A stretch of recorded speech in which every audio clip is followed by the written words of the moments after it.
me datën 8 dhjetor në darkë, studentë të universiteteve të Tiranës në udhëheqjen e tribunit legjendar Azem Hajdari do të nisnin lëvizjen studentore dhe të mbështetur nga intelektual, qytetarë të Tiranës, do të mbushin rrugë dhe sheshet e kryeqytetit në një betejë legjendare që të kujton betejën e Davidit me Goliathin, do të detyronin klikën pushtet të firmoste me 11 dhjetor kapitullimin e saj dhe po me 11 dhjetor në 23 të darkës do të themelonin pluralizmin politik, Partinë Demokratike të Shqipërisë, partinë e parë opozitare në historinë e vendit. Bashku me te, Partia Demokratike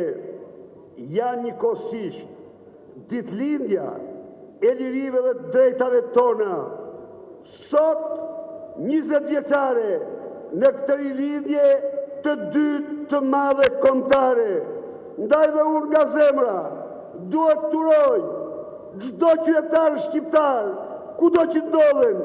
gëzuar festën, gëzuar ditëlindjen e lirive,